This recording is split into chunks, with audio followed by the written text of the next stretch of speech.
Oh, they just stopped the music like that? Really? You just gonna turn it off? Just like that? That's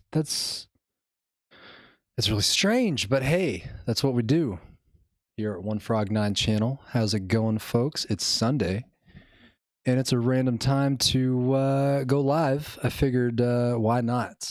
Why not? We're definitely going to continue the Thursday things.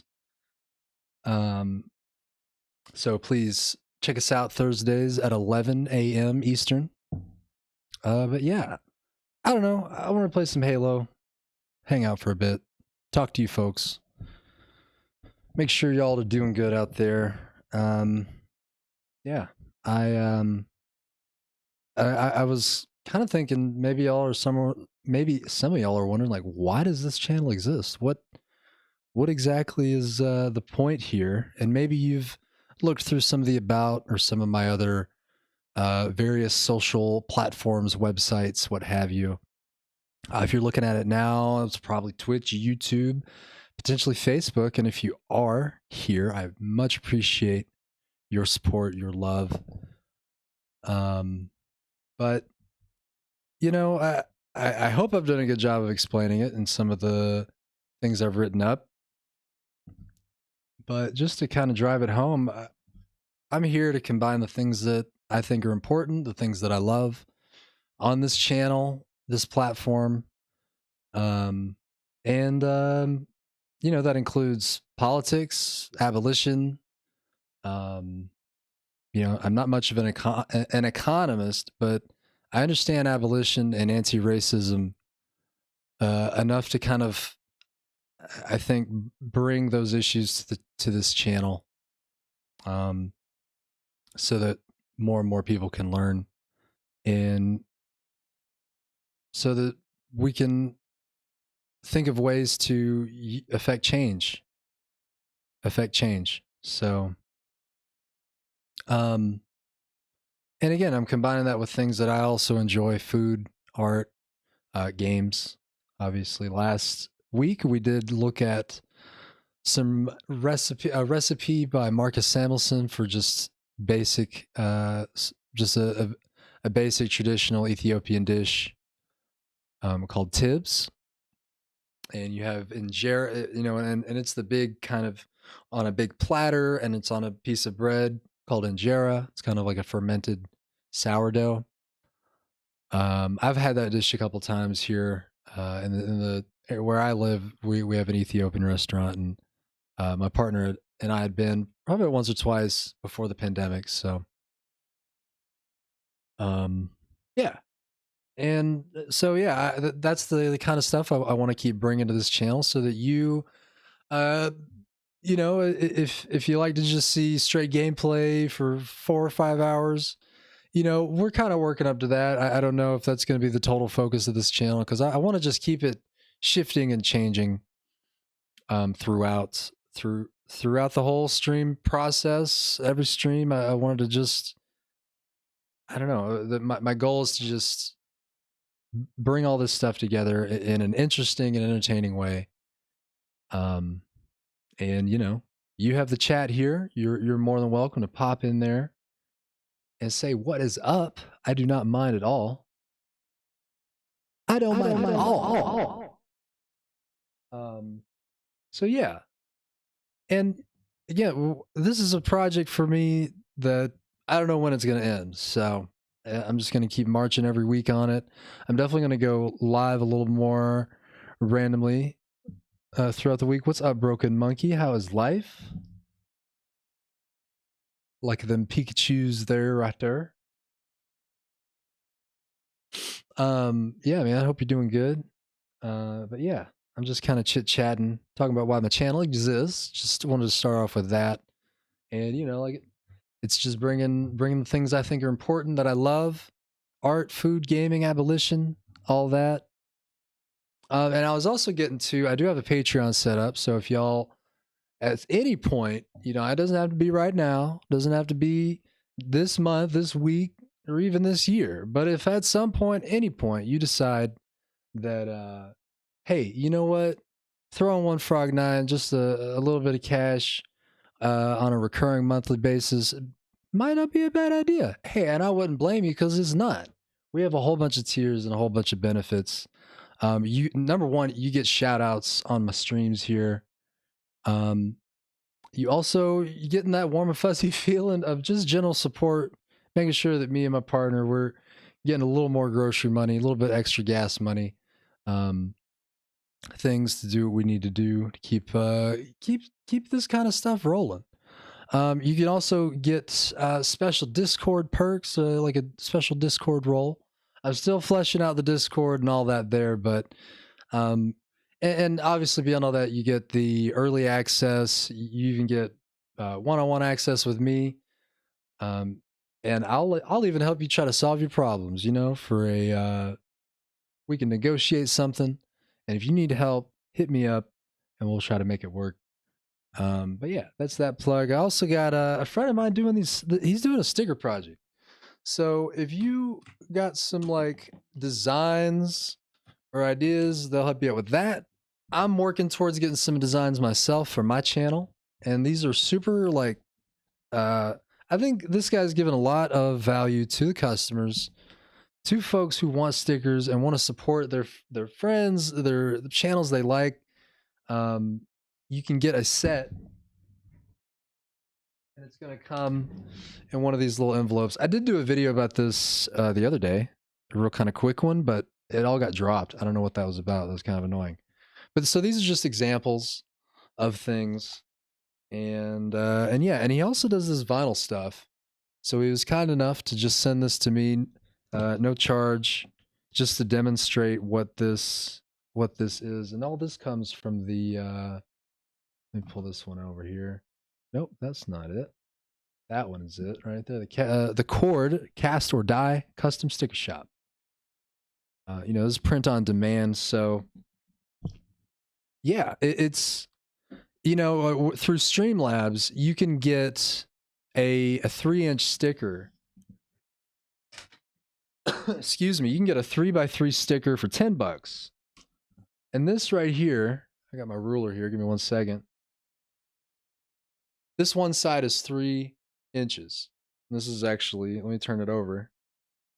It's a little over 3 inches. All right. So it's not square, but the point being through Streamlabs, which is, you know, I'm sure they have a lot of good merch opportunities there. You know, this is what I have the ruler again. If I should go for it, then it's around a little over 2 inches, right? So this is like a 2x3 sticker. And so for a 3x3 sticker, you'd pay $10 to Streamlabs. Streamers themselves, you can go and set up a merch shop right now at Streamlabs.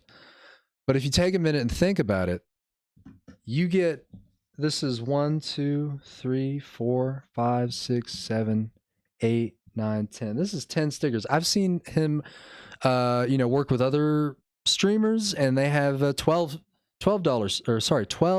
each sticker packs. This is 10 stickers, and it's $10, or it's around that price. And basically, you know, he gets his cut for doing all the actual printing and cutting. But the streamer you support the streamer because they definitely get a cut. And if you actually are working with an artist that does this type of stuff, they get a cut as well. So it's something that's, you know, still primordial and working out again. And so he printed my name there, does a lot of different stuff. I'm going to be moving in that direction. I don't really want to go too deep into merch because I feel like after a while, a lot of this stuff gets thrown away. But I feel like stickers and things like this might be a happy medium for me. So there's a lot more research to do on that front, but that's just a little kind of thing in the works there. And yeah, so in a bit, actually, we're gonna be pulling up. I'm gonna play some Halo now, and I'll talk about Halo here in a second. But Abolition Today is live tonight at 7 Eastern, so that gives us about 40 minutes to play some Halo, and I'll keep playing Halo, but we'll just pull their audio in over the gameplay, and yeah, you guys are welcome to kind of chill through that. Abolition Today, they do a lot of good work. Just, modern day abolitionists, historians, um, just just looking at the beast of slavery and how it has evolved to today, and how we're gonna and showing and talking about how we're gonna get rid of it. So last week they had Frederick Douglass's descendant, one of his descendants, on the channel, and that was a really interesting conversation. This was someone who, I think his name was Kenneth Morris, and I gotta double check that. I got this right here. Actually, I can go here and go. Oh, it's that. So yeah, this is what we're looking at today. But this is the one, Kenneth Morris. Yeah. And again, also check out Live from the Plantation. They're also live on Thursdays at 8, I believe. So either way, sticker shop. There's that. We're gonna go back over here. Zoom. And that's what we're doing. So yeah, we're going to pull that over. So stay tuned for that. That's going to be about 40 minutes, and it's a 2-hour program. So we'll sit through that and game through that. And if you have any questions about what they're talking about, throw it down there. And Abolition Day, if you're listening, I love you guys. But unfortunately, the way a lot of this content creation is moving, I can't play your amazing, super powerful music segments, just because it could start to work to get my channel taken down. So, and it will end up actually those parts will get muted. So I'll have to actually put in some elbow grease here and try to keep those segments just as fascinating and beautiful and interesting as you guys do over on that side.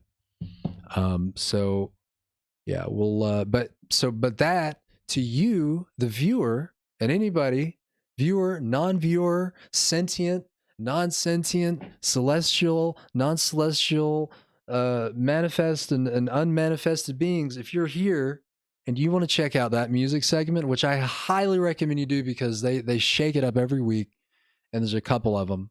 So if you want to know what that stuff sounds like, you need to get in there. abolitiontoday.org. All right, that's the place to be. 7 p.m. Eastern on Sundays. So with that, let's get into the Halo side of life. I played too much Halo growing up. The perfect amount of Halo, one would say. And yeah, it was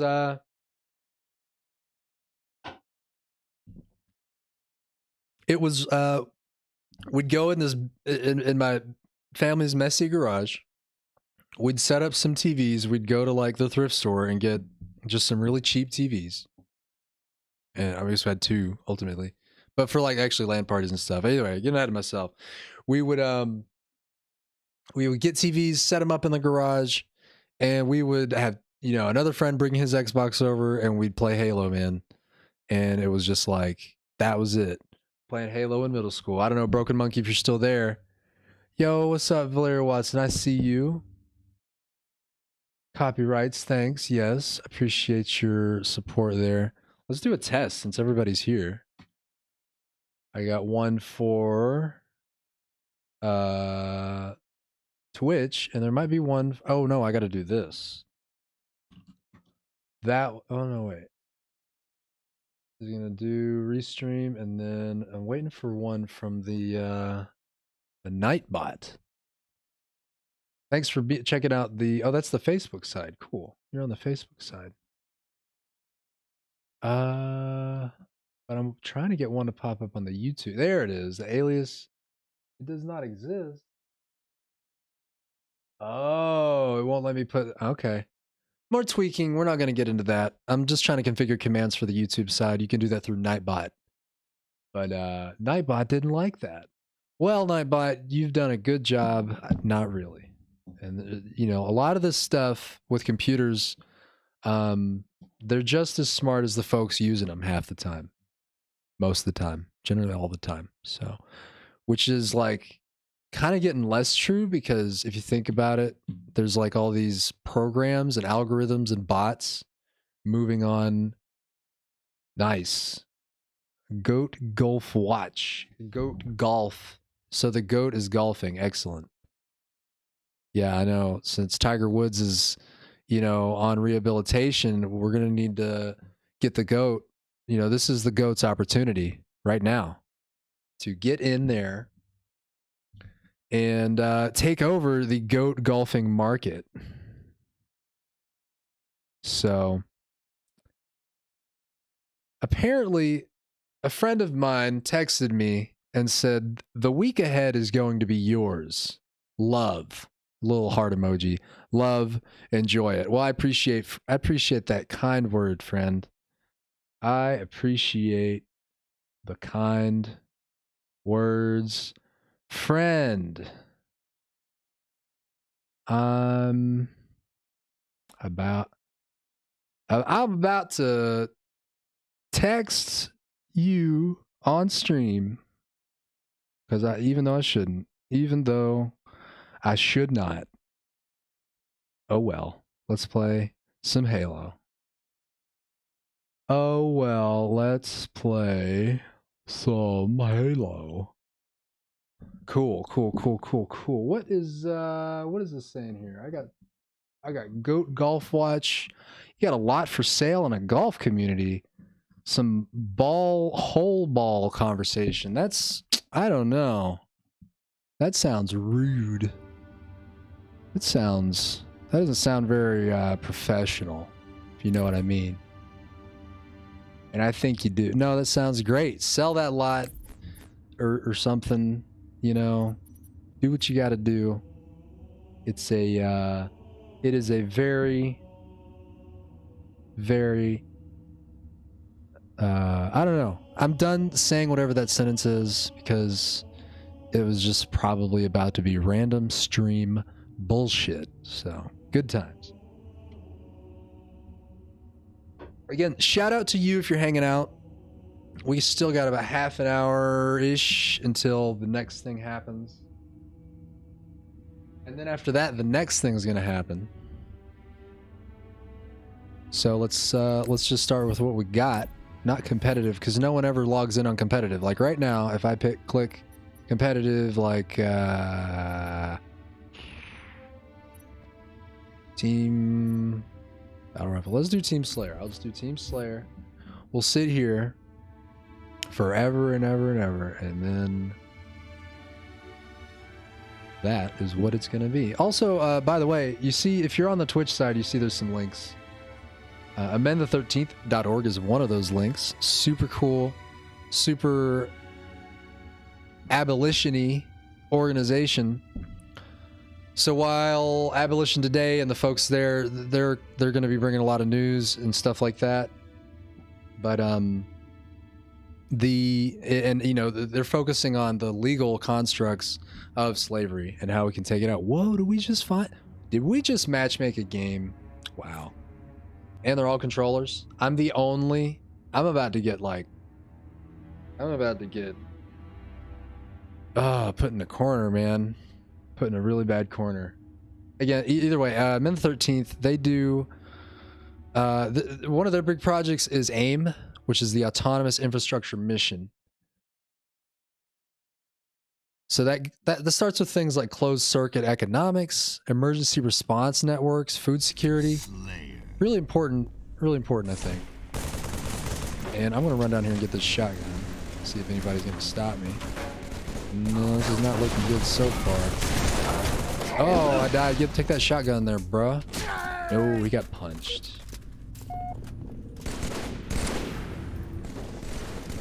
I'm the person. Which person? Get that guy right there. Oh, that wasn't enough to... Oh, nice, they got him there. That's good enough. Oh, wait. That's a miss. That's a good. I stuck that one. Alright. Next. Some grenades here. Did they still not... Oh, they did pick up the shotgun. No, got that. That guy is not doing so hot either. I have no shield. I need to throw a grenade down.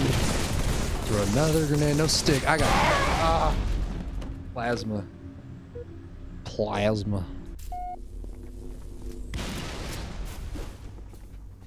Alright. This is a Halo 3 map, but it's modeled after a Halo 2 map. Which is a really, really, really good map. This guy right here, though. No, I missed my punch. Take him out. Watch your back. We're not... 4 down. Alright, let's use the battle rifle. I never really like it. Because it's long range. You gotta land like every shot. You gotta aim right. And if you miss. It's like everyone hates you. Let's get this needler though. Needlers are goodish. Or I could just switch all this out and grab the sword. Everybody's... No. Oh, you killed my guy, man. Get my shield back up. Ascendant Gaming Transmutation. That's right. Here at the One Frog 9 channel, not only are we electronic frogs, but we are ascending the gamerverse of time and space into a new reality. Kill that guy. I got him. Come to me, man. I really want to talk to you. I really want you to come over here. I missed. He got me. He stuck me and I killed him. That is disappointing. That is major disappointing. Let's get this guy up here. There's still 4 ahead of us. Got your buddy. Did you not stick me? I don't want to get stuck, man. Where? My sword's over there, though. I know it is. I gotta get my sword. Gotta go get my sword. Did they pick it up? They picked it up. It's gone. Did it respawn? I died. What's this? On the radar down low. Battle rifle. Everybody loves the battle rifle here. Oh, I'm out of grenades. Oh, he killed that guy. Get in the jump. Ah, it's right there. Did I get him? Yes. I did get him. Alright, now we're 3 down. That is an improvement, right? That's just basic math. I didn't get that punch either. Didn't get a grenade. Oh, there's my grenade? Really? Wow. For all he knows, I could have jumped and disappeared. I'm gonna kill him now. There's that punch. There's the punch we were looking for. That guy's dead. And that guy's dead. Get that guy. Come on. Whoa! Cutesy Mean 93 got me.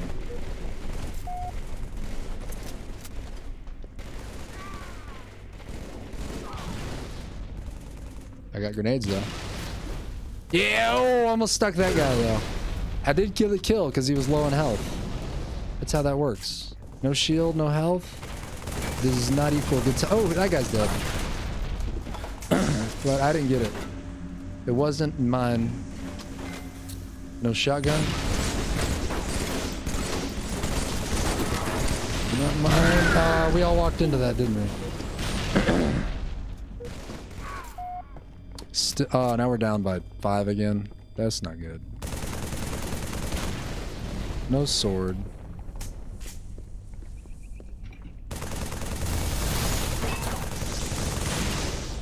That guy's dead. Come on, get him. Yes! Excellent. That was a nice blind throw. Got that guy stuck.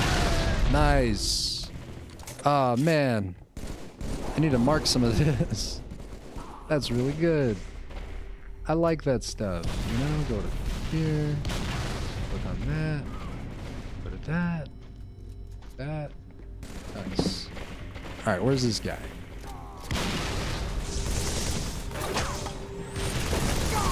Got that guy. Nade there. He's above, huh? Keep the battle rifle, though.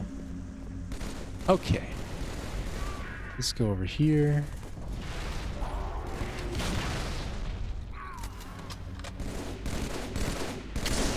Ah, not good. Wait, come this way. Come over this way and come and chase me. I wanna kill you with a shotgun. Ooh, there's the one. Oh, I didn't get him. Too soon. Too soon. Oh, we lost anyway. I was probably the losing kill, right? That's usually how that works. It's usually how that works. Oh, boy. Another part of what amendthe13th.org talks about is strategic release. This is the strategic release of prisoners who everyone knows can provide a benefit to the community from which they come from. So I have, let's see, what's some information that I have on that real quick since I'm bringing that up. Where's that bit? Let's see, searching for players as well.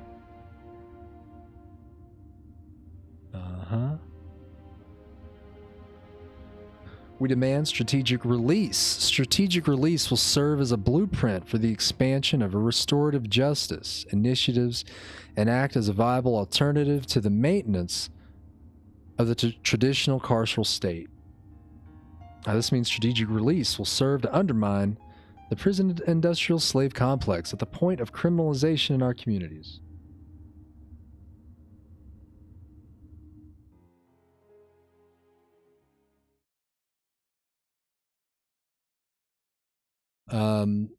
I don't know.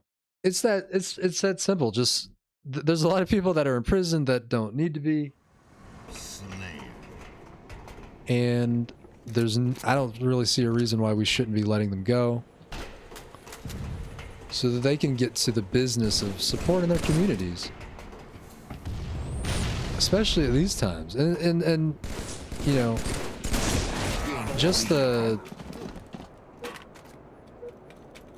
I mean, no one should be in these prisons, really, other than people like Trump and Mitch McConnell and all their ilk. And as much as I would love for them to be subject to the same horrors and bullshit. Oh, that's a random grenade kill. As much as I'd love for them to be subjected to all that, it's just not good. I don't think in the long term to have any kind of like carceral system that is abusive. So I guess it's about just trying to create a better system than one they made. I mean, that's what we're stuck with, is what they made. So it's on us to make the thing that actually serves all the people.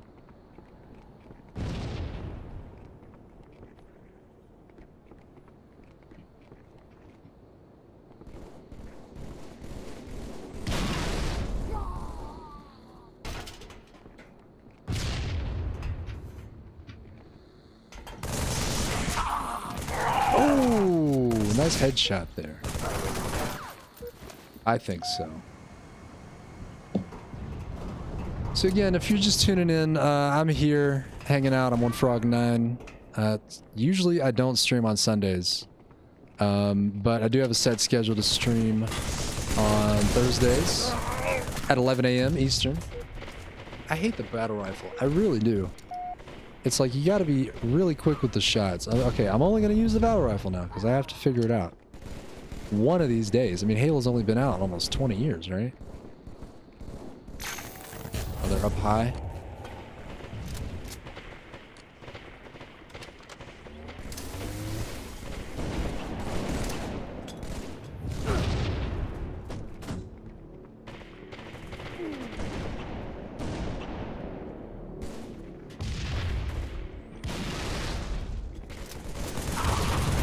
Nice.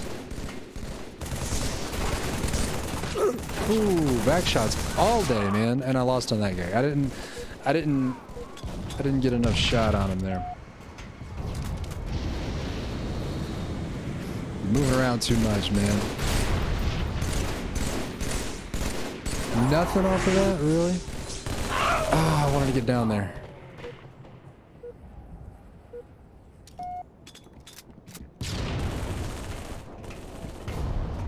And yeah, I'm definitely trying to incorporate some more food segments into the stream. And if you have any requests, or you know, you have some food you want to see me talk about, show some videos about. I don't have quite the stream kitchen set up for that kind of stuff yet. I mean, I'm gonna move towards doing, you know, standalone videos on the YouTube on food and that kind of stuff. I keep punching this guy. It's really making me laugh. This keeps getting punched, man.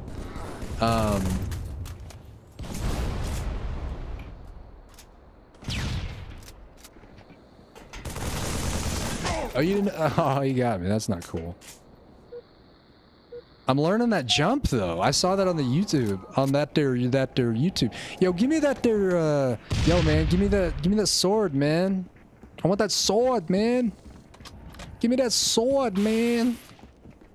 Yo, man. Come on, man. I need it. I need it. See what you're doing there? I want to be doing that, dude. See. You're just stealing all my thunder right now. You know? Oh, I didn't mean to throw a grenade. Literally did not mean to throw a grenade. I'm sorry. I'll protect you to make up for accidentally throwing that grenade. Do you think they know we're do you think they know we're down here? I don't think they do. Ah, I keep fucking around and losing my focus. That's what happens when you lose your focus, people. And that's what... See, if you had given me the sword, that wouldn't have happened. I'm just saying. I mean, that's just facts. And you know us, we like facts. Everybody loves facts. Yeah, I'll pick up this one too. I don't like that combo, though. I want... Oh, well. I gotta get that middle finger clicked down, I guess. That guy, though? I helped, because I totally took out his shield. Where's this guy? Whoa, whoa, whoa, whoa, whoa, whoa. Nice. Where's my, There it is. Ah, he keeps getting me, though. Ah, you guys. Hey, we're leading by 10. I think we're doing all right.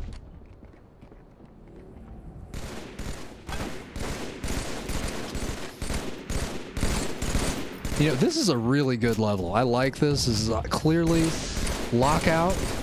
A Lockout remake for Halo 3. I think that is so many shots. Come on, give me this kill. Give me the kill, man. There we go. Uh-oh, somebody's coming after me. Uh-oh, they got the sword now, right?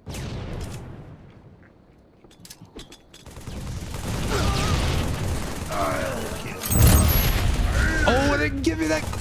Oh, didn't give me that melee. Wow. I had the sword and everything. I was on top. I was on top. Not really. I'm just saying that. Because that's what came in my brain. I think the more proper thing would have been to say, like, I had the sword. You know, with the saw, you know? Doing all that type of stuff. That guy's gonna throw grenades at me. Where's that guy? Nice. I got the kill. I got the kill. I got the kill. I got the kill. Yeah. What? That is disgusting. 5 kills. They only got 29. Oh yeah, that's a smart move. Put the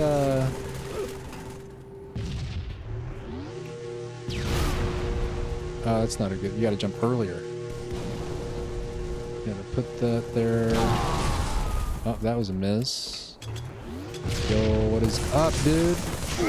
Oh yeah, we traded. We traded. I got one less kill than that guy. Oh, it's it? I did it? I did the winning kill? Okay. I'm kind of done with this. Hey, I'm glad we're getting matchmaking for competitive, though. I think that's pretty much on point.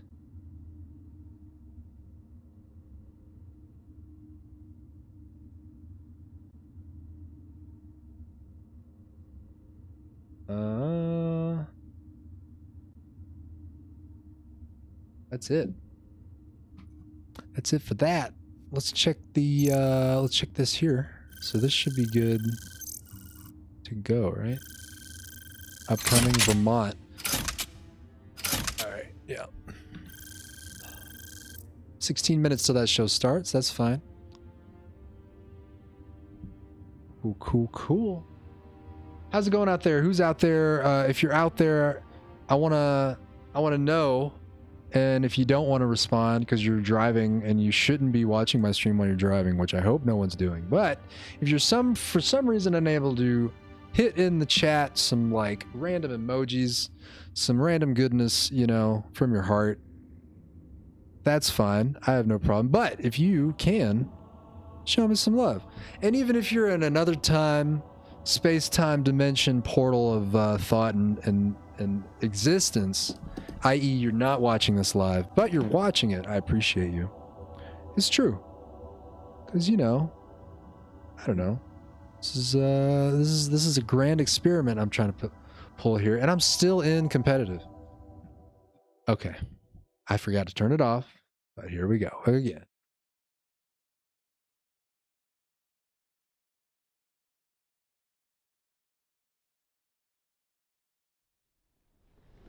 I don't know where... Oh, I know where the sword is in this level.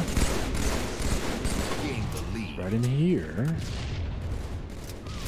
Get this over here. I guess I'll drop this so I have some long range stuff to hang out about. And maybe I can just chill here and see who's doing what.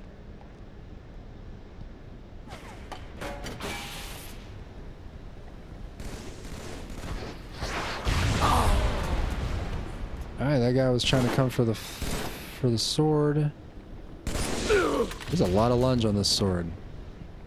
There's a lot of lunge on this sword, man. Oh, I totally messed that up. Got some of that. That's cool. I'm fine. This is alright. Come at me, bro. It's like Metal Gear, you know?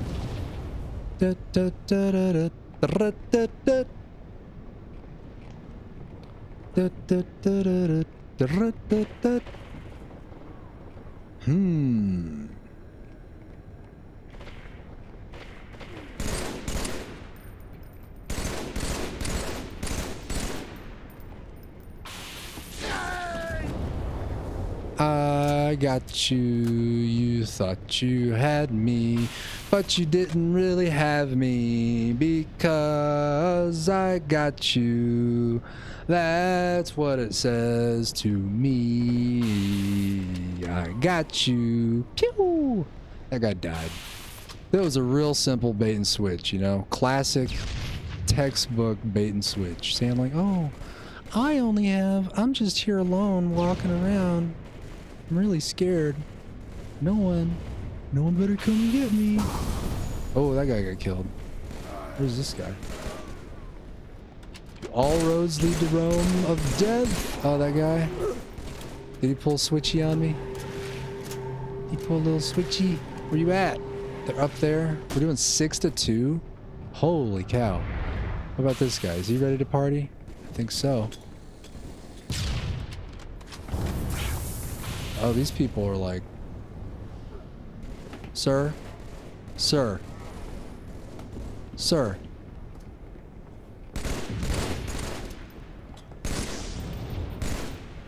Hello?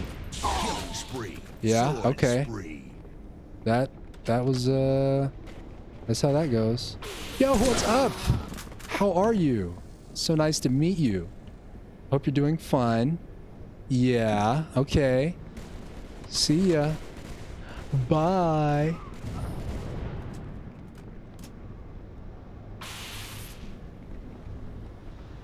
All right. How do they have one kill? Oh, because they're killing their teammates, killing themselves. Oh, this is not a happy match. This is not why I play Halo. Just FYI, you know, I play Halo to have fun, and this isn't entirely fun. I mean, I'm enjoying myself. you know, chasing people around with the sword. And almost dying. This guy. Oh, I got slapped. There, they got the sword now. I wonder if they're trying to like do some stuff, or they're trying to like. Oh, I got punched. Now, or what is this? Where they have a magnificent comeback? That would be so mean. If they were just kind of trolling us this whole time.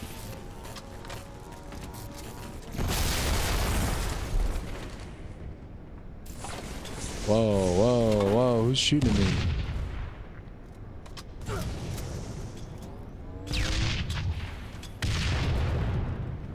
Oh, that sword guy got me, oh my god!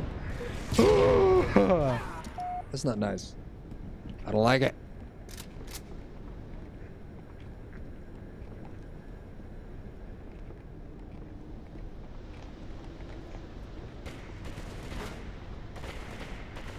Uh-huh.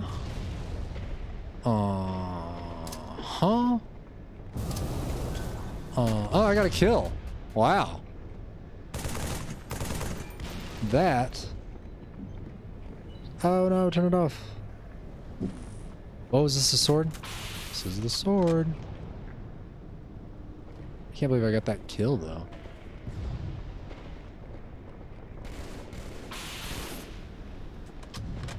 Where's my teammate at?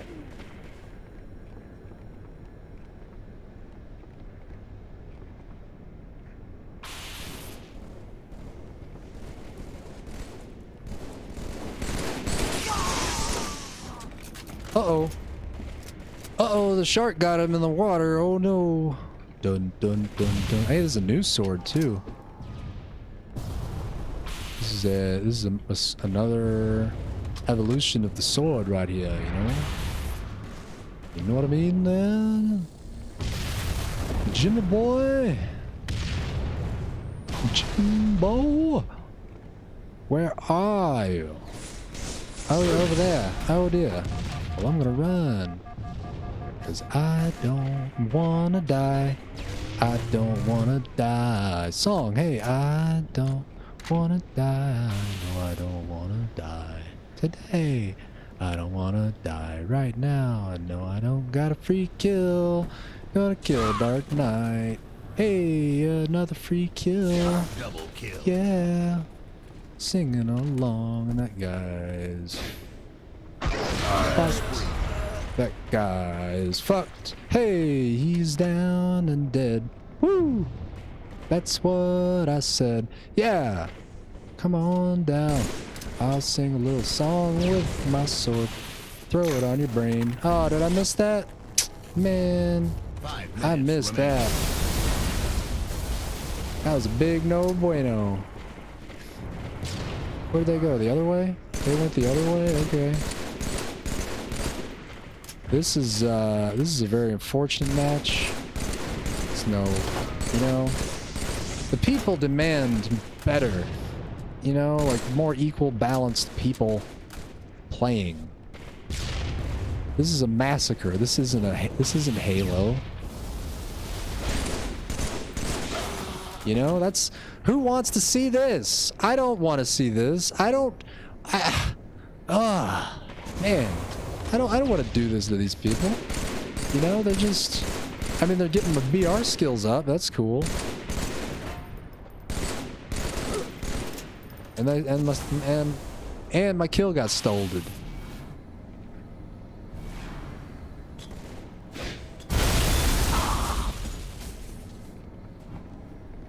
What? Oh, he's down there. Oh, you missed. You missed. You just missed. I'm sorry. Thanks for playing. Thanks for playing. Come again. Anytime. Oh boy. That's hours of entertainment right there.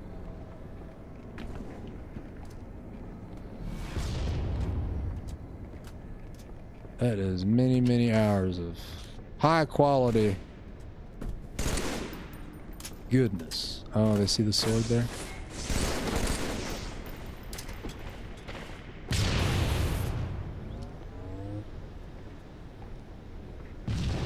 You can't see me, you can't see me. Oh. Whoa! Killing frenzy. Oh no, what happened? Oh, he took the sword and jumped. Is that what happened? I guess so. Alright, we only got 3 more kills and then this is over. We're gonna move on to some bigger, badder stuff. That's right, big team battle. Everyone's favorite kind of Halo. Ah, you stole my kill, you jerk. You stole my kill! Game over. Oh boy! I got you first. I got me. You got me first. Is that how that works? Wait a minute. Wait a minute. Wait, did that work? I don't think that worked. All right, let's, blue team 1's connecting. Yeah, we're done over there.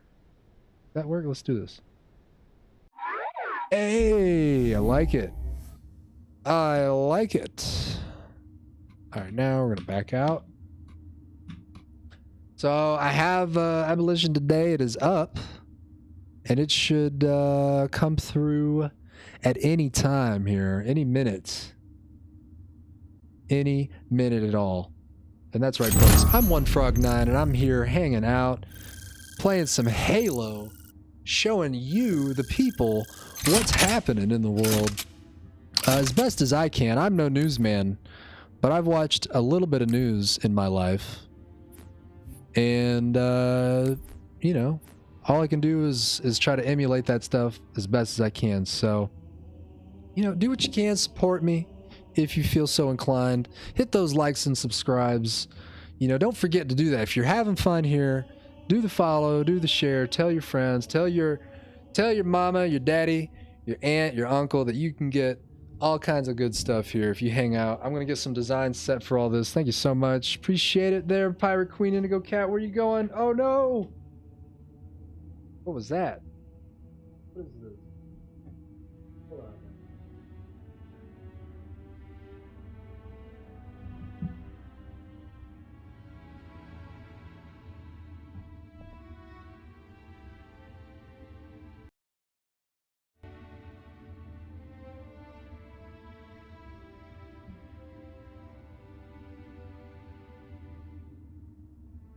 I don't know what that was.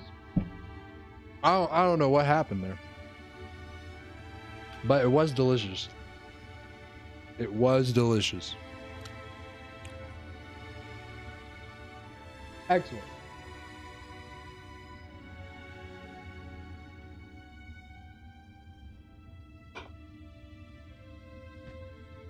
All right, I know we're just sitting here with no clue what's happening. But that's life, you know? Sometimes things are just happening and you just gotta like, whoa. Calibrate your understanding, your expectations, and just keep it moving. In fact,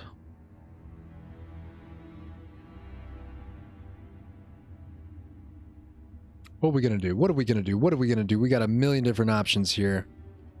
I'm gonna see number 1. Is anyone even alive? I'll just play. We'll just play the ball as it lies. Play ball as it lies there.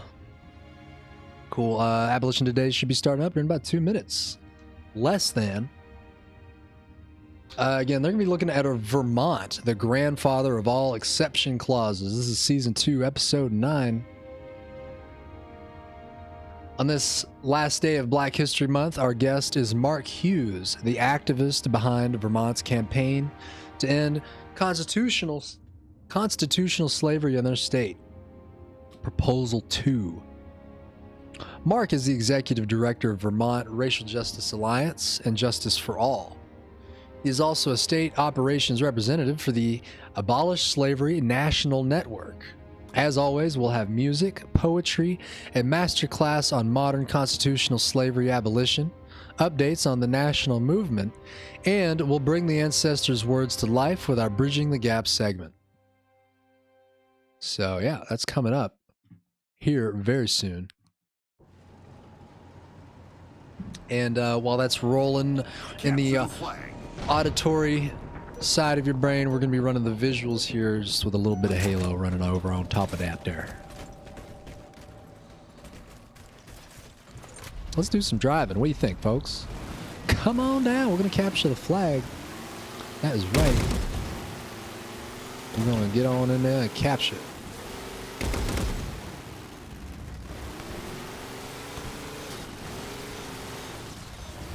Let's get up here. Oh, shit. Taking shots. Don't come that way. Oh, shit.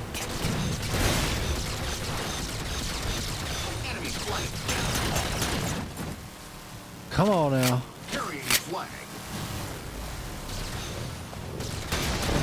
Yo, help me out. Help me out. Yo, I need backup over here by the flag. Help. Advance, we got a vehicle here, man. Bastards. I don't know if V push to talk works, but hey.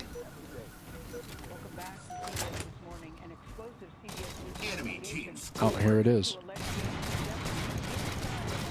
County Sheriff's Department.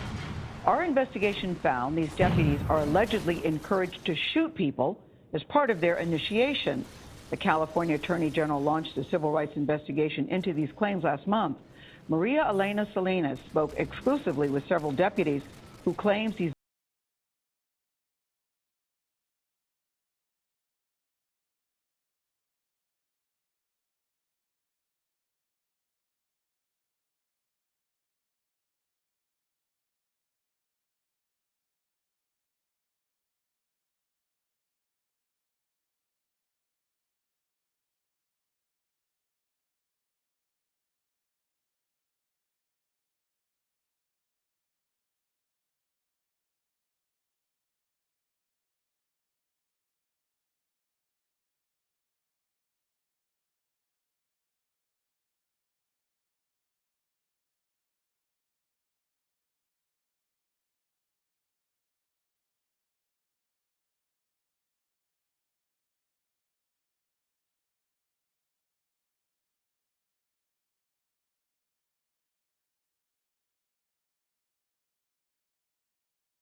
Cool, man. So I don't know. How's y'all day been? If you're out there in internet land, how's your day been? What did you eat today? I want to know. Did you have some good food? Some nice snacks? Oh, this is it. Heard a segment from CBS This Morning entitled Killer Gangs in the LA Police Department, followed by Welcome to America by Black Thought, C.S. Armstrong, and Angela Hunt from the Judas and the Black Messiah soundtrack. Peace and welcome to Abolition Today, a weekly syndicated online radio program with a specific focus on modern slavery as it is practiced through the 13th Amendment of the United States Constitution and by for-profit prisons worldwide. We air live every Sunday at 7 p.m. Eastern, 6 Central, and 4 Pacific. Live streams and archived podcasts are available at abolitiontoday.org. My name is Yusuf Hassan, and I'm joined as always by my co-host Max Parthas. Peace, Max.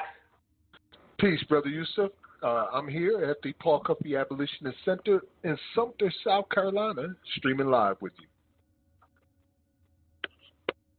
Well, that's great, Max, and I apologize from the beginning. You know, there may be a little echo, but I'm on the road right now. I'm in a hotel room, so, I don't have my normal setup, when I'm, in my bunker. So I apologize for any type of audio feedback or anything, but we can still have a great show. So last week, Max and I had the honor of being joined by the great-great-great-grandson of Frederick Douglass, Kenneth Morris Jr., for a discussion on the modern slavery abolitionist movement. On this last day of Black History Month, we'll be discussing the grandfather of all exception clauses, Vermont, 1777. And tonight our honored guest is Mark Hughes, the activist behind Vermont's campaign to end constitutional slavery in their state, and that's Proposal 2. Mark is the executive director of the Vermont Racial Justice Alliance and Justice for All. He is also a state operations representative for the Abolish Slavery National Network. As always, we'll have music, poetry, a masterclass on modern constitutional slavery abolition, updates on the national movement, and we'll bring the ancestors' word to life with our Bridging the Gap segment. And we're probably going to kick a few people in the behind in the show as well. So tell us how your week was, Max. Man, the week has been hella eventful. Earlier this week, I was asked to participate in the hearings in Oregon on their bill to remove the exception clause from their state constitution. I believe it's called Resolution 10. But they had three bills on the table that they talked about.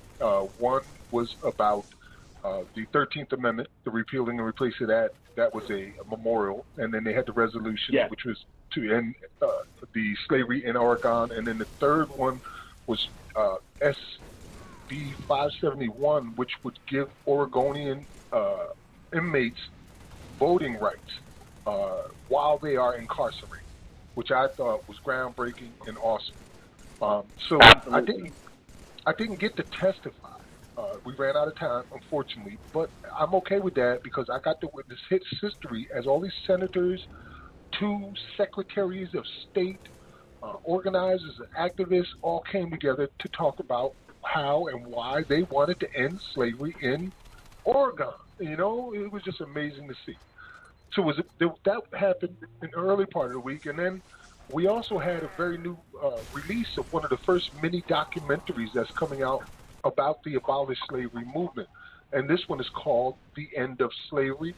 It's available on Amazon Prime, or you can rent it or buy it. It's about the fight for Amendment C in Utah. And it focuses on Representative Sandra Hollins, who you heard on our program here, and how she originally found out about the exception clause all the way to the point where they finally ended slavery in Utah. It is a wonderful film, and it's only 23 minutes long, so pick that up. It's on our site right now. Make sure you check it out and watch it with friends. It is awesome. So that happened. Yeah. That's really awesome. I've got to applaud Representative Hollins, Ross, and Coletta, and that entire, Utah crew that worked tirelessly to make that happen out there. Oh, yeah, and it really showed how heroic what they were doing was, and how personal as well. I don't want to give too many things away about the film, I want y'all all to see it. So it's a must-see. We highly recommend it. Go ahead and pick up the first to come out about the Abolish Slavery National Network. It's called The End of Slavery, and that is an apt name, I believe. And also, Absolutely. That's available now, correct? That's available right now. You can go to Abolition Today on Facebook, and you'll see the link where you can pick it up today. And there's one other thing that I want to put out into the atmosphere. There's this awards being offered out, and they're asking for nominees for Forces of Change Award. So if you know any groups or people that you think might be forces of change and fit that title, feel free to go ahead and click that link and nominate an org or a person. Hint, hint. we're all capable. You know what I mean? We are all change makers and forces of change in the Abolish Slavery National Network and here at Abolition Today. So those have been how's my week been? How's yours been, bro? Hey, my week has been awesome. As I mentioned, I'm kind of like doing a little vacation thing right now because it's just been a long time since I've done anything. So I said, you know what? I need to just go away and, breathe some fresh air, stick my feet into some ocean water, eat some or drink some coconut. So I've had a great week. I'm supercharged for tonight's show because anytime we're talking about the exception clause of the 13th Amendment, I'm really excited. And now we're going to the key root when we start talking about the grandfather, the one that started it all. The United States government got the idea from Vermont. And so I'm really excited about that. And like I said, I've just been chilling all week, man. I'm getting tan, if you can believe that. It's hard to believe, but also still getting work in. I hear that, brother. I just needed to rejuvenate so I can come back and, just come back stronger than ever. And we got our anniversary coming up in 2 weeks. It'll be 1 year of Abolition Today, that we've been on air. It's our second season, but it'll be 1 year. And it'll be when we have Harriet Tubman's great-great-grandniece as our guest. So that's going to be awesome. There's so much that really is. We're going to talk about several things throughout the night. I definitely want to talk about the march today on the Edmund Pettus Bridge by Pastor Kenny Glasgow and organized by TOPS as well as the Alabama Resistance Movement and other groups. They went as slavery abolitionists marching across the Edmund Pettus Bridge, and they had their speeches and protests, and we're going to play a clip of that later on tonight. But let's go ahead and bring in our guests, man. Go ahead. I'm sorry. I was just going to say that's amazing because we're just looking at, the 60th anniversary of Bloody Sunday? 60th anniversary, that's right. And now we have abolitionists marching across the bridge. Ain't that something, right?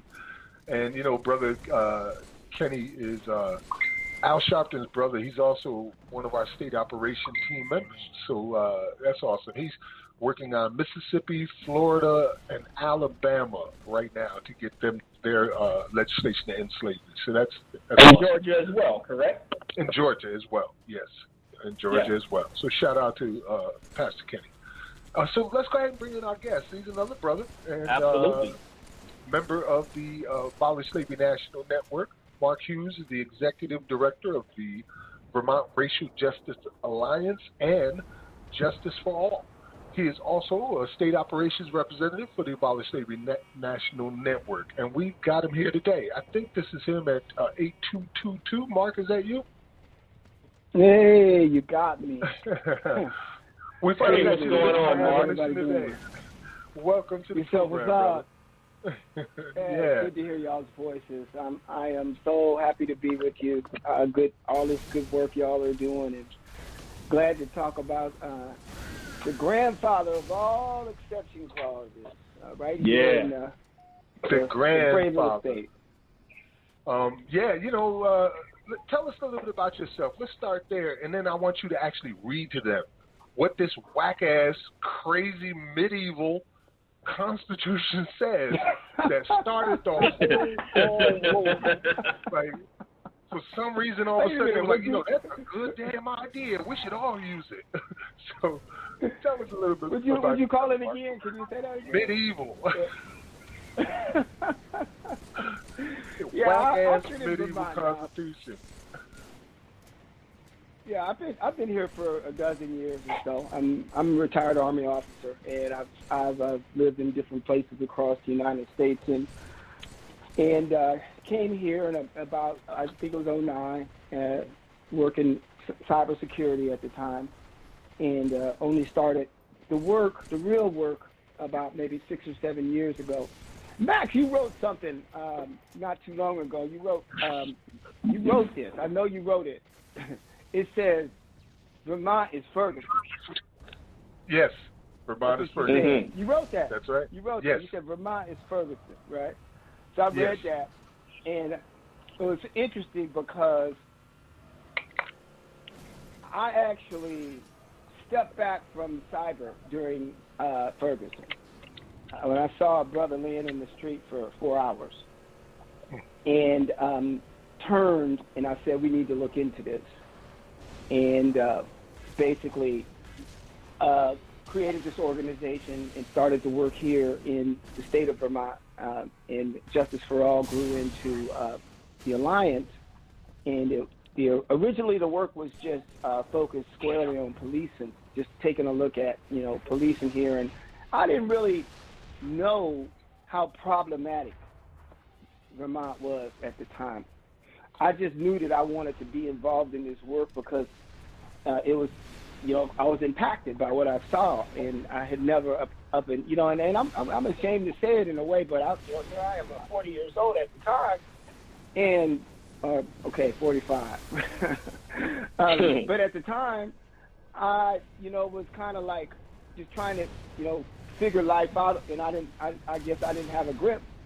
And and I guess it's just you take a step at a time. But that emerged into some broader work, and we stumbled across the Constitution. I mean, we've been able to do some other work in the state, and get some other things done. But we've always started to just been taking a look at that. What is institutional? Where is the structural racism? How do we get after systemic racism?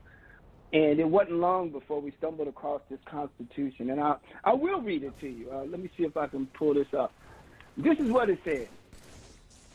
This is Article 1. Of the whack-ass medieval Constitution. Mm-hmm. So what we know is the state was incorporated in, I want to say 1791 or something like that, 1791, 93. Somebody do a fact check on me. And so this is 1777 when this was written, and it says this. It says that all persons are born equally free and independent and have certain natural, inherent, and unalienable rights, amongst which are the enjoying and defending life and liberty, acquiring, possessing, and protecting property, and pursuing and obtaining happiness and safety. Therefore, no person born in this country or brought from overseas ought to be holden by law to serve any person as a servant, slave, or apprentice after arriving at the age of 21 years, unless bound by the person's own consent after arriving at such age, or bound by law for the payment of debts, damages, fines, costs, or the like. That's what it says.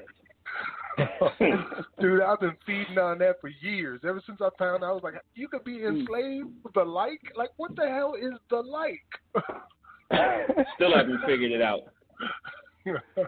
Yeah. So that's what it says, and the thing here is as I started to do my homework, and because I'm pulling it all together, I'm like, yeah, of course, this is before the United States Constitution was written, and I started thinking about the 13th Amendment, which would happen, probably 90 years later or something like that. But the interesting thing about this exception clause, amongst other things, but one of the things that really stands out to me, because we went through all state constitutions, is this is the only state constitution that has has dual exception clauses. One is basically the criminalization of poverty. One is basically is saying if you don't have money, I think it's something about bound by law for payment of debt, damages, fines, costs, or the like. Right. And then the other one is children. Right. And so Right. you have, if you're under the age of 21, and I'll park here for a minute, but I unpacked that thing and went back a little bit just to and see what the history on that was. And the only thing I could find, now watch this. It used to be, when they first wrote this, that it was 18 and under for women and 21 years and under for men. And I think it was folks don't have to do their homework on this, but I think it was in 1924, if I'm not mistaken. Maybe it was Woodrow Wilson that was around during that time. I'm not sure. But in 1924, they changed this constitution, the language, and they made it everybody under the age of 21. So I guess they thought they was doing something good there. Man. So yeah, that's a constitution out here, brother. That's what we work. And that's 2021. That's it right now. That we have this thing where a child can be a slave. You can be slave if you owe money, and if the like should happen. Like out of nowhere, you're walking down the street and suddenly, boom, boom, boom, the like, and you're like, oh, I'm in prison. I'm a slave.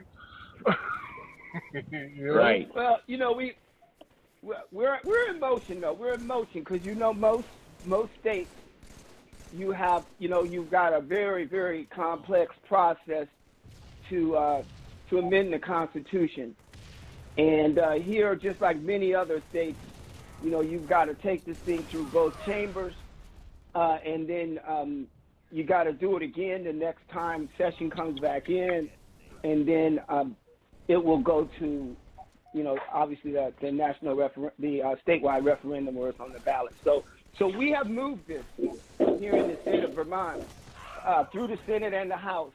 Proposal 2, right? Proposal 2. So we've moved Proposal 2 through the Senate and the House, the entire assembly, one round. So where we are is between now and the end of next year or the end of next session. What I mean by next session is our session is usually from about January to maybe around mid-May or something like that. So between now and the end of May next year, we'll have needed to move this thing through both chambers again so we can get it on the ballot in November. So we are getting ready to stand this thing up now because there's no sense in waiting. Let's just go ahead and get this done.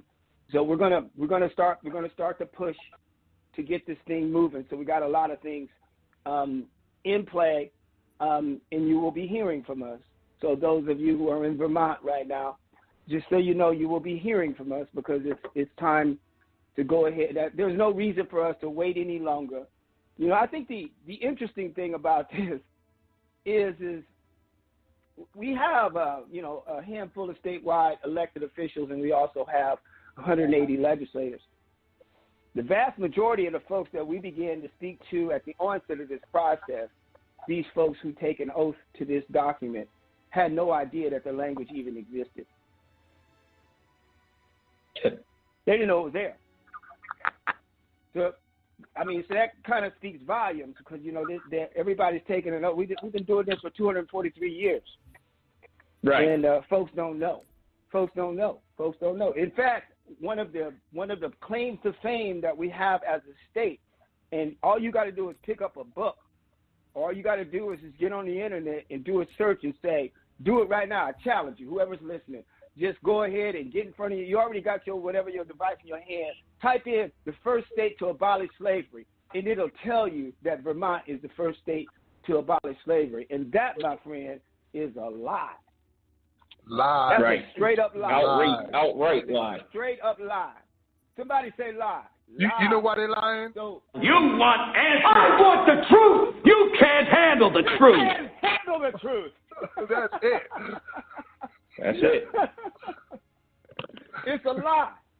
So I mean, and sometimes it's easy to tell a lie when you don't know it's a lie. Somebody knew it was a lie, but at some point or another, if you hear it long enough, you'll believe it's the truth. That's what Right. frustrates me, Mark, is that they swear oaths to defend the Constitution they never freaking read. You know? Yeah, it's problematic, but you know, I don't know. I took an oath to the United States Constitution, and I didn't read it either. So I ain't trying to get too mad at them. Well, you in the same bucket of FUs that we got to throw out. That's all. I can't wait to National FU Day. National FU Day. I'll save a little Oh, one. I got gonna a bunch have of them to give out. Say what, Mark? Y'all gonna have me on the list, huh? You gonna have me on the FU list? Every year, Oh, I have no, my own brother. holiday. It's actually we're going in our 11th year this year of National FU Day. It's June 27th. Yeah.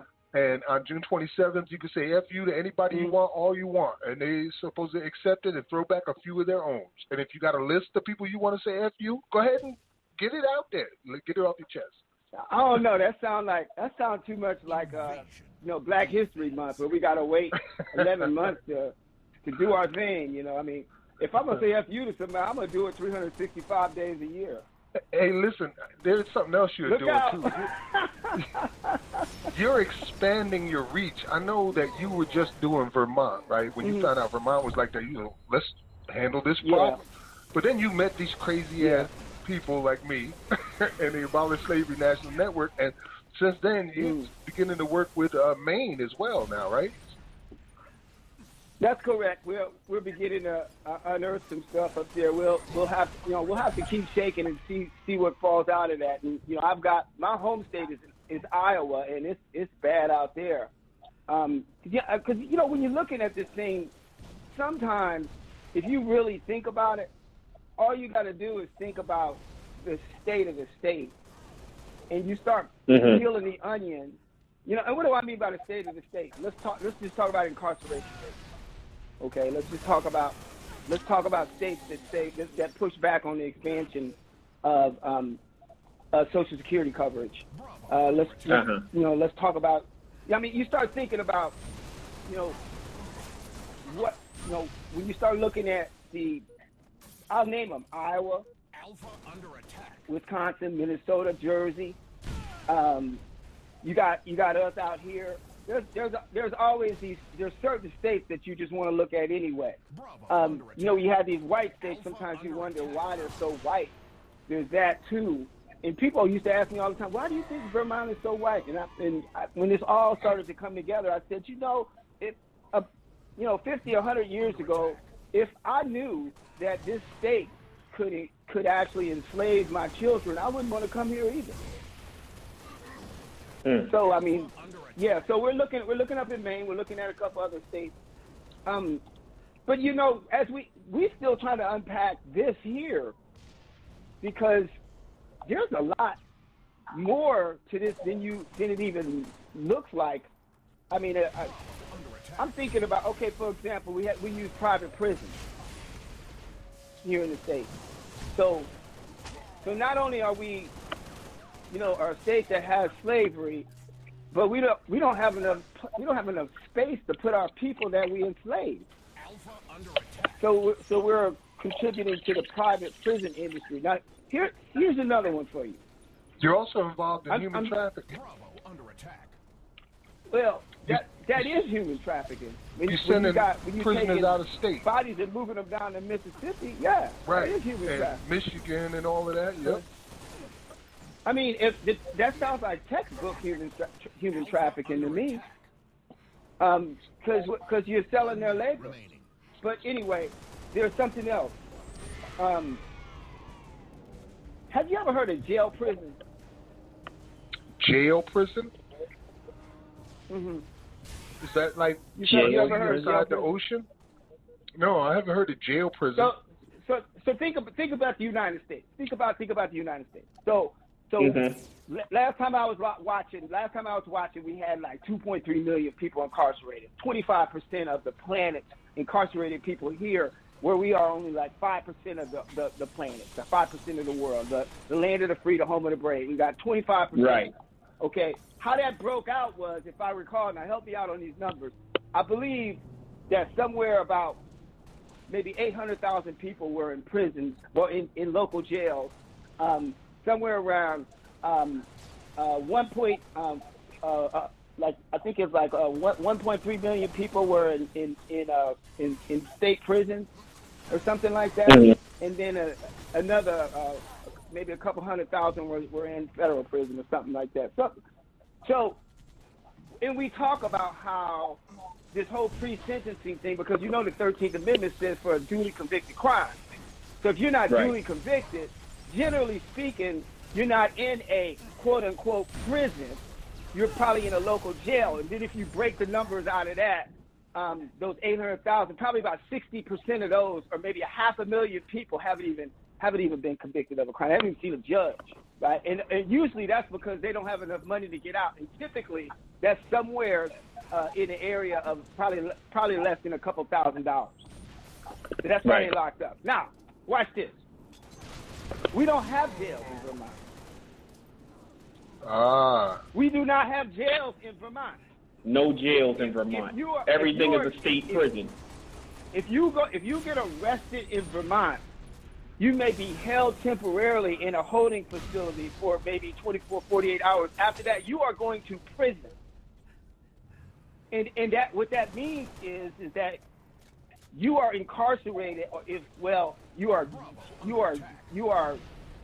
caged, I should say. They like to tell us we're incarcerated. This is really caging.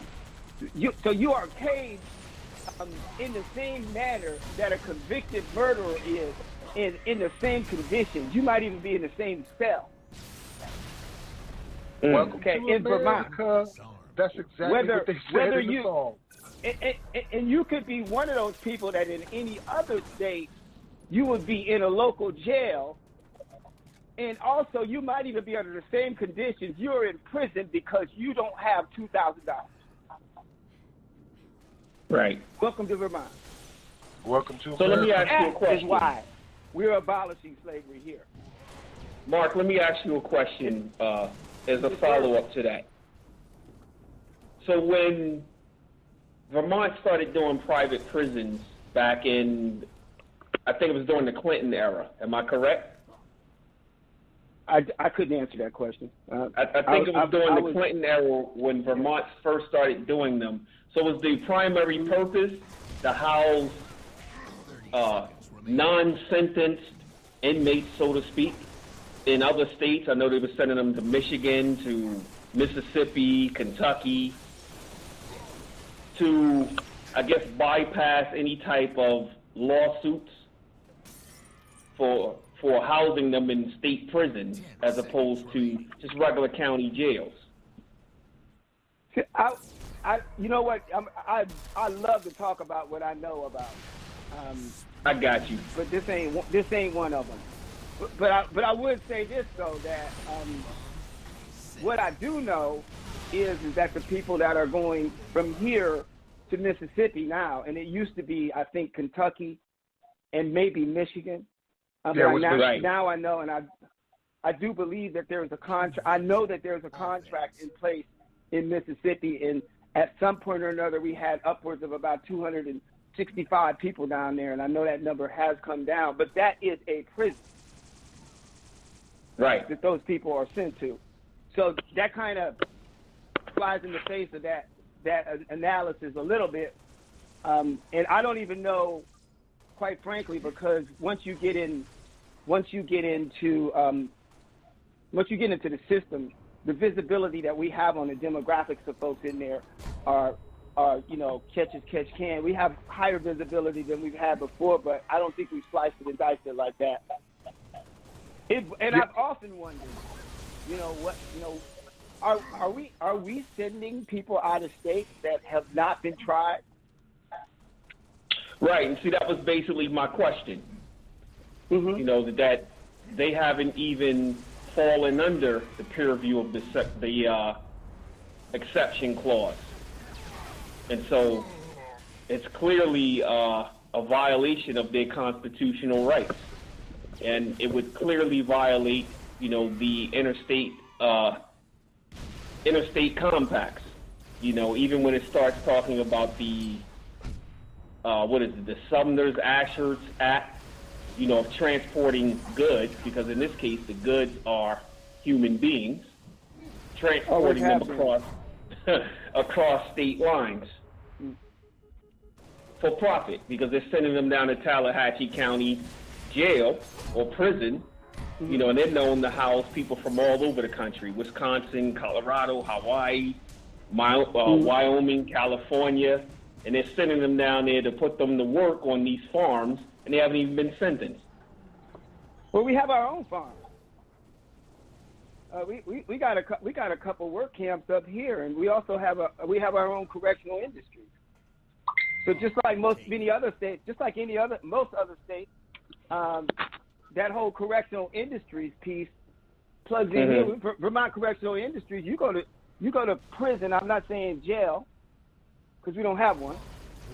But if you go to prison here, you call Department of Motor Vehicles, you might be talking to somebody who's incarcerated, who's locked up, because that's where they use that labor. You go into any government office and you look at their furniture or the things that are hanging on the wall, the license plates on the vehicles and all that other stuff. That labor, they're not paying them guys minimum wage. So Vermont Corrections, Vermont Correctional Industries, VCI, look that up, folks who are on the internet right now. VCI here in Vermont, and those work camps we have, they're already. I mean, we have a statute that has established that labor can be sold. Right. I know one of them is St. Johnsbury. Yeah. I know one work camp is St. Johnsbury, because I saw something a few months ago about some type of uprising there on work stoppage or something. How many work camps are there out there that you know of? I know of that one, and I'm pretty sure it might be one other one, but I know of that one for sure. Hey, Mark. I know of that one for sure. It's problematic. I think I think the main thing is let's just start from the beginning. Let's start from the beginning of the conversation, and that is, we had 30 senators voted this thing out year before last, and only one dissented. Okay, and I know him. Hello, Senator McCormick. But he's a good guy. Senator McCormick. He wants to talk about it, and he wants to better understand it, and he didn't really consider that 13th Amendment thing, and we're still talking about it. And he was the only guy who stood up when we were passing cannabis equity and said, look, we need to be listening to these black folks on this right here. So anyway, we'll come back to that. The thing here is that it's problematic up and down. I mean, we can talk about the Department of Children and Families that they created about 15 years ago. We can talk about, how problematic the fact is that this is a huge refugee resettlement state and communities. And we can talk about how many black and brown kids they snatching and redistributing into white families. We can talk about the racial disparities that exist at the tip of the arrow of this system that we like to call law enforcement, the so-called public safety system. Look, this is allegedly, usually, statistically, if you look at the numbers, this is the safest state in the United States by all measures.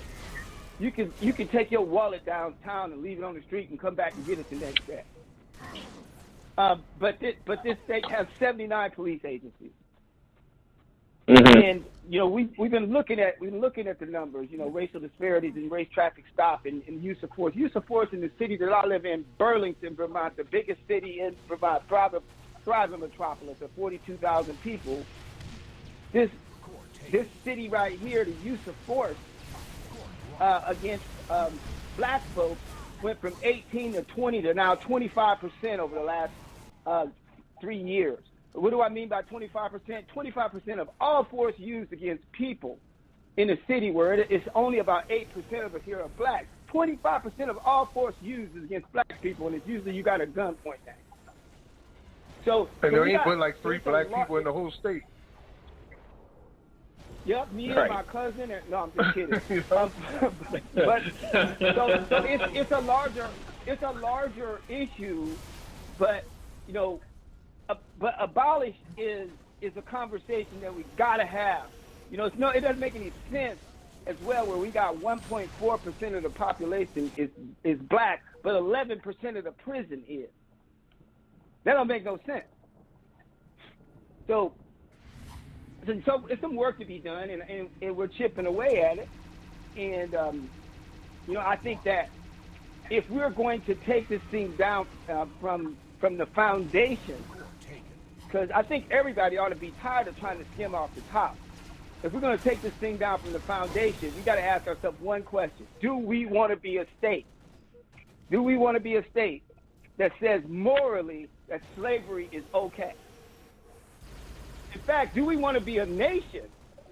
Do we want to be a nation that says morally it's okay to have slaves? For the question here is can we, for once in our history, finally look ourselves in the mirror as a nation and say this is wrong and stop it, right? Because I really truly believe that this whole business about slavery, the United Nations is saying, hey, y'all need to just go ahead and stop it. The crimes against humanity that you've committed throughout your entire existence, stop it, apologize for it, correct it, and move forward. If we did that as a nation, you wouldn't see Confederate flags waving in the United States Capitol. Mm-hmm. Hey, Brother Speak Mark. on it. Brother Mark, I got one of the representatives from Maine, who's the organizer out there, Brother Sean Darling, on the line with us. He's the person that I put you in contact with to work with in Maine. So he's on the line with us too. Welcome to Abolition Today, Sean. What's up, man? Hey, Max. And, what's up, Sean? Dr. Yusuf, how you guys? What's going on, Sean? Good. I was just thinking, what's going on over there? This is all kind of coming together in a kind of interesting way because our new Secretary of State was the one who testified for Oregon this past week, and I believe it's just Maine and Vermont that allow people who are committed felonies to vote. I think it's just us two in the whole nation. So that's right. Something for us to be proud of, but then you can kind of point to that and then not point to the I had a friend that did some research for me, so we don't have an exception clause, but she found out in 1855 when Maine was denouncing the fugitive slave laws, they denounced that, and they said pretty much had an exception clause in one of their legislative hearings, saying, except for punishment for a crime. So it's not in the Constitution, but it's in the legislative record, which I was a little bit shocked to find out. And that was in 1855, so 10 years federally before that happened nationally. But also 2020, Maine became a state of its own. 1820, Maine became a state of its own. So we had the bicentennial, and we had a group of people who was working on that. It didn't come out to really do much that we wanted to, but there is a commission now, a permanent commission that my friend Rachel Talbot Ross is on to study the impacts of racial disparities on a number of laws. So there is, issues of racial inequity and justice on the radar in Maine. So that's definitely a plus. It's not exactly what we're doing, but it's definitely I think a plus. I lost Mark. Oh, sorry. Mark's call dropped. Hopefully he'll call right back in. Oh, okay. Go ahead, Sean. All right. So we have that going on. I've been reaching out to a couple different organizations. I think it's really good that we have the new Secretary of State that spoke. You can I don't want to say help us, but like with getting the vote out, I can get in touch with her and get some assistance about how to do it, to make sure that everything's, proper. So I think that's a plus.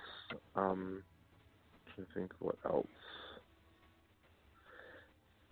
Yeah, just kind of in the beginning stages of getting this going in Maine, just talking to a few individuals and a few organizations, and I know that my representative has been kind of busy, but hopefully we can connect with her and connect with Mark soon, and see if we can get it on the ballot, like get a more concrete date of when we can get on and kind of get it moving a little faster.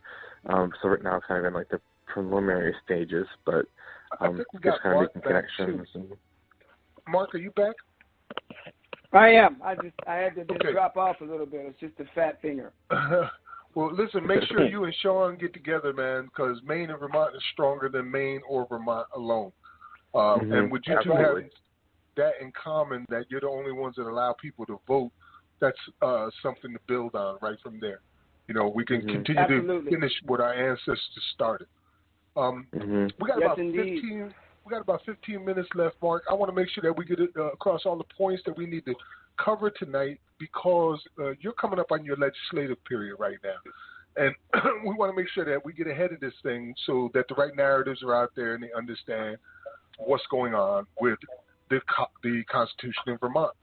One of the things that I did want to add to the conversation is how Europe, or London in particular, caught on to what Vermont was doing and then started practicing it in Europe and shipping their prisoners over here. So, after your Constitution came out in 1777, in 1779, Parliament enacted the Penitentiary Act, and that was introduced to state prisons for the first time, and the act was drafted by prison reformer John Howard and jurist William Blackstone, and it recommended imprisonment as an alternative sentence to death or transportation.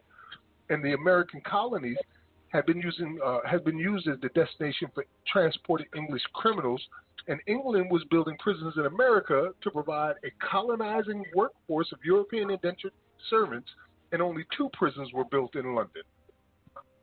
Wow. Like, we were doing it, and they were doing it with us from across the ocean. Yeah, that's what I read.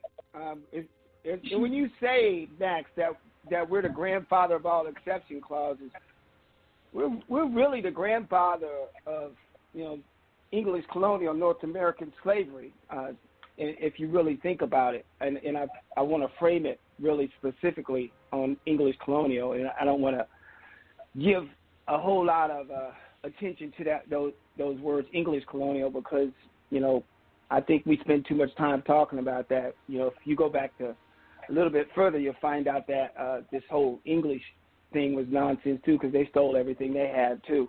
Go to Grenada in 1492, but we'll come back to that later. The point is just that, Vermont, we are. Let me just frame it this way, and then I'll go back to you, because I think there's something else that I'd love to hear from you, if I think you're going in the right direction. Is that we are not the first state to abolish slavery. We are the state in the United States of America who has held slavery constitutional longer than any other state in the United States, 243 years. Right.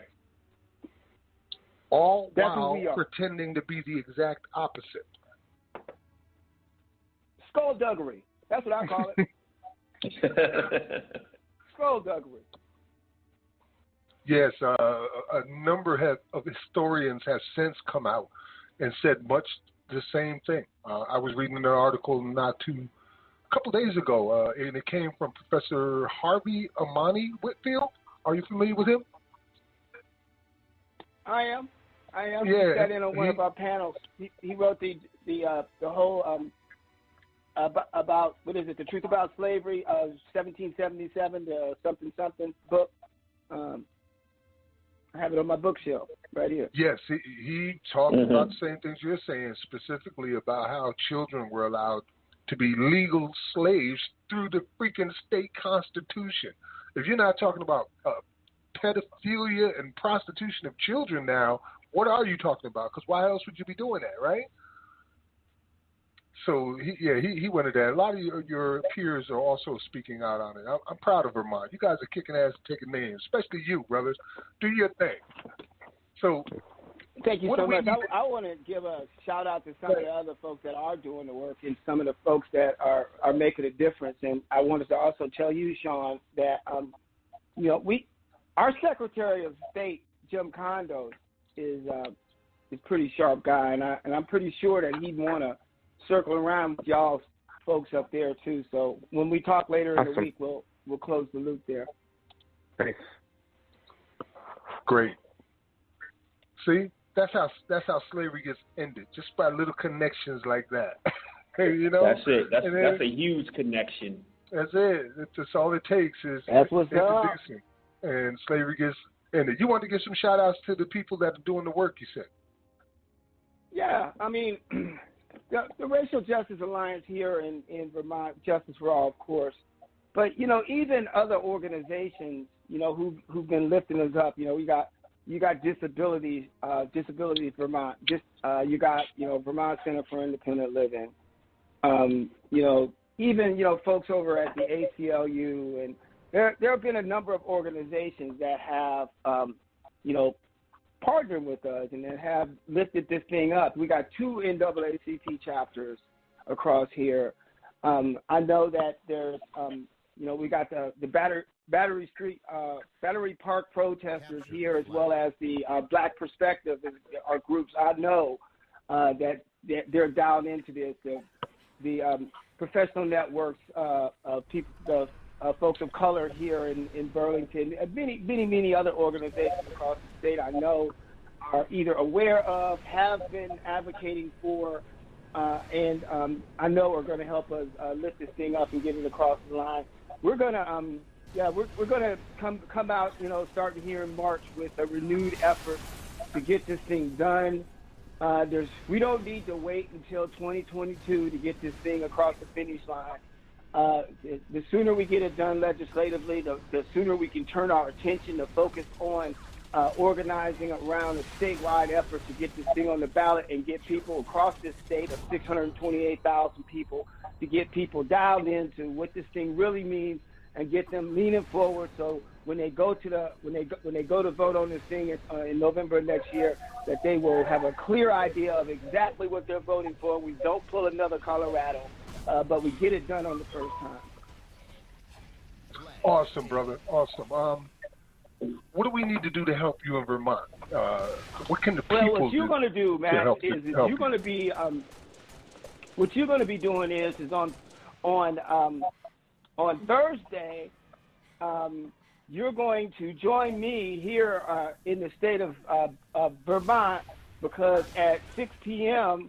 on Thursday evening, we're going to go live with Abolish Slavery Vermont. Abolish Slavery Vermont. We're going to be zooming that, and that's going to be coming from our Facebook page too. And you and I are going to have a community conversation. We're going to invite, as they say where I come from, lottie-dottie everybody. And what we'll do is we're going to have that community conversation, and we're going to get some folks in. We're probably even going to have maybe a breakout session or something like that. Get folks talking about it. Get folks trying to peel the onion a little bit. Come back in, talk about our next steps, and lean forward into organizing to get the legislative attention. It's time to light a fire right now. The other thing we're going to be doing this week is pushing a declaration of racism as a public health emergency in our legislature. So it's time to get busy, right? Winter's almost over. All this, we've been in the house with this pandemic thing for about a year now. I lost it. So let's take our energy and put it into something that we know we're in the middle of a double pandemic. We know that there's work to get done. Let's get busy. I think everybody is in agreement that vast majority of us are in agreement that this just needs to get done. Let's just make it happen. So you're going to come down. You're going to join. Well, you're not going to get on no plane, but you're going to join me on the Zoom. I know, because you already committed. I got you covered, brother. We're going to do that panel discussion. Yourself, if you're not doing anything, you can come too, because I would love to have y'all just come down. Let's have a community conversation down here We're going to talk about organizing. We're going to tell some other folks what has been happening in some other states. I think that'll give you an opportunity to meet some of the people here in Vermont. We'll even open it up and invite up some of our legislators. I'm sure at least some of them will come out. We'll just just try to dig into it, and figure out how we can get this thing lifted. It shouldn't take that much to get this thing over the line. Again, we've done it before, so let's just get this done. I'm looking forward to it. That's where we'll start. And then what we're going to be doing is it's weekly. We're going to be having different activities weekly, and we'll need to pull that together. We're going to do some in-flight plane construction and get this thing over the finish line. Hey, Mark, could you send me an invitation for that? Sean, you already there. Yeah. Awesome. Thank you so much. And can you also bring bring some folks from Maine too, okay? Of course, yeah. Get your people in there. Yeah, no, I've been talking to people, so this will give me something to more quickly so we need you to join us to get this off the ground in Maine as well. It's just beautiful to see these things coming together and know that the fruit is being born of this. This work is not fruitless. We've abolished slavery in 4 states now. We got 12 on the table and growing. We got 14, 15 in the back waiting to get a legislator. Comes up to a total of 30 states. But even with that, 30 states. Go ahead, Hughes. I was going to say, and don't forget the beginning stages of the 28th Amendment on the Senate floor right now. Right. It's on the floor? Yes. But it's got to be resubmitted in May with this new Congress. So, that is happening simultaneously. The fruit is being born. So we're literally seeing the end of slavery, just as the film is titled, from the Fight for Amendment C in Utah. Well, brother, we're coming to the conclusion of our discussion session. We want you to hang out, but we also want to give you an opportunity to say whatever you want to say to our audience while you're here. I want to say thank you, first of all, for being here. I'm glad that we could help get this out in any way possible. I think I speak for both Yusuf and myself when I say that we are very appreciative of you joining us tonight on Abolition Today. So share with our audience anything you want to say, and then after that, we're going to take our music break. Right on, and I'm going to stick around and listen to some music because that's what I like to do. But good. Yeah, I definitely want to give a really big shout out though to the Abolish Slavery National Network. It is amazing the work that has been done up until now. A lot of folks wouldn't realize it, but this thing just lifted off in August, and it is just such a powerful movement. This is probably one of the most powerful movements that I've seen in quite some time. And when you think about the gravity of what it is that we're talking about, because this is like everything. This means everything when you start thinking about just this whole idea of what it means to really be a nation for once and for all. It says, it's not okay.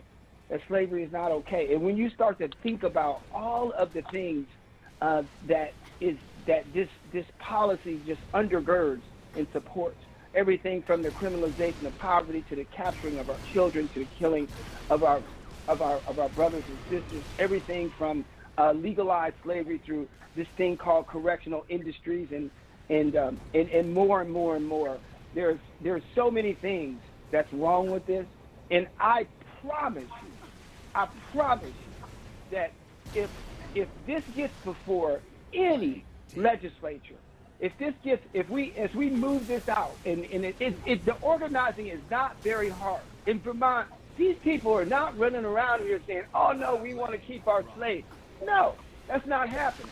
Here in Vermont, a 95.5% white state, they said, let's get it done. They want to get this done. Sir. They want this behind them. Okay? And if it can happen here, despite how horrible it is, how pervasive and insidious it is, and how long-lasting it's been, if it can happen here, especially here, it can happen anywhere. So I want to encourage everybody who's a part of the movement, those of y'all who are listening who are faithful here, I'll be back come out to Vermont. You can do it. You can do it virtually. Watch the Vermont Racial Justice Alliance's site, our Facebook page, our Instagram, our Twitter. Watch what we're doing. Watch our website. Come and join us virtually. Support us as well, but support the Abolish Slavery National Network. Come out, volunteer. Be a part of this effort, even if you don't live in another state. Come and join to help us get this thing done, because at the end of the day, there's no reason that exception clause should still be in the 13th Amendment. As Senator Merkley said, this should be gone. It should have been done a long time ago. So thank you. Thanks for having me. Thanks for letting me be a part of this. I'm honored to stand with y'all to abolish slavery in the United States. Our pleasure, brother. Thanks so much. Yeah, no doubt. Thanks for coming through, Mark. I'm glad you're going to hang out and listen to music. We got another hour to go, and we put together a nice presentation for everybody. So let me give a quick build-up to what you're about to hear, just a little bit. You know, I was on a friend of ours program, Real Talk, all the time, my man Rob. He was here about a week or two ago talking with us, and we was talking about things that grind your gears. And at some point, a brother from California called in with Trump ideologies, talking about pull ourselves up by our bootstraps, but we're too lazy, and any black neighborhood you go to is filled with crime, and we're criminals, and police don't just arrest you for nothing. It was some of the craziest stuff you ever want to hear. So I had a little something to say about that, and that's what this track starts with. And it finishes up with Kanye West's Black Skinhead. You're listening to Abolition Today with Max Partis and Yusuf Hassan. And our guest was Mark Hughes out of Vermont. We'll be right back after this. Abolition. Today. Brother Max, man, it's on you. Your closing comments, sir. I just want to thank you guys for providing a platform for discussions, first of all, and always leaving the door open for a brother like me to come in and speak. I want to particularly thank Sister Sinead for saying the most logical thing, like, this brother does not qualify to even debate with me about this. He doesn't need to talk to an abolitionist. He needs to see a therapist. Thank you, sir. Because he is indoctrinated fully and repeating these logical fallacies that come from white supremacists. And although he may be affected by black-on-black crime, as he calls it, which also doesn't exist, personally, we all are. Exactly. That's not an excuse itself or for blaming all black people for the problems and using bootstrap mentalities to think we can get out of it. That's what Trump has been telling us. And I'm tired of hearing what white people think we should do.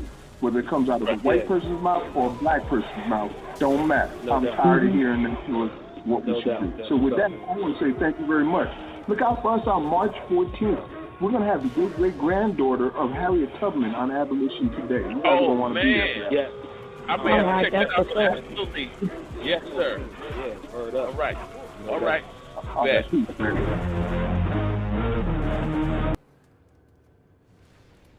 Cool. That's where we're at, folks, with Abolition Today. I'm probably gonna finish up this round of Halo and honestly pull the plug and go make some food.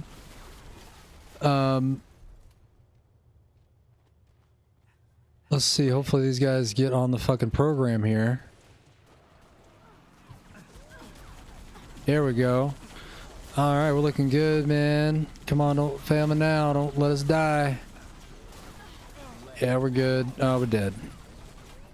That was no bueno. No bueno. Again, I'm One Frog 9. We have just been listening to the first hour of Abolition Today. They just jumped into their music portion of the program, just a little music break. I highly recommend you stop watching my stream and you jump over there, abolitiontoday.org. and see what they're working on, because it's a lot of really good segments there with that kind of stuff, you know.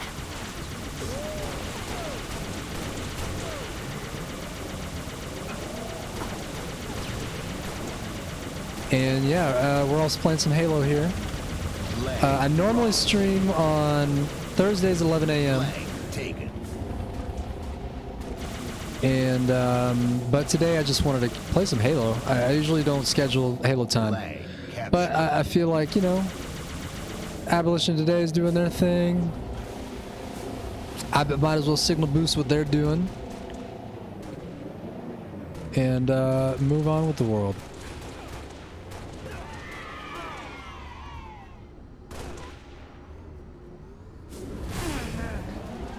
All right, trying to get somebody to just get on the vehicle. There we go.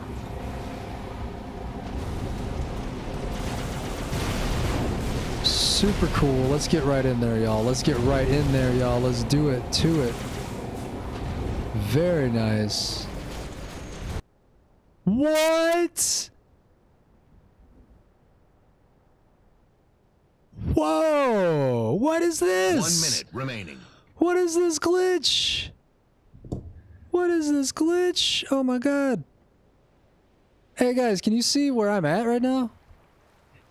Hey, can you guys... Oh my god, that was crazy. I'm like in the ground now. This is insanity. Can you guys see where I'm at? Can you guys see where I'm at? Oh my god, this is like... I'm stuck in the ground. Oh, there it goes again.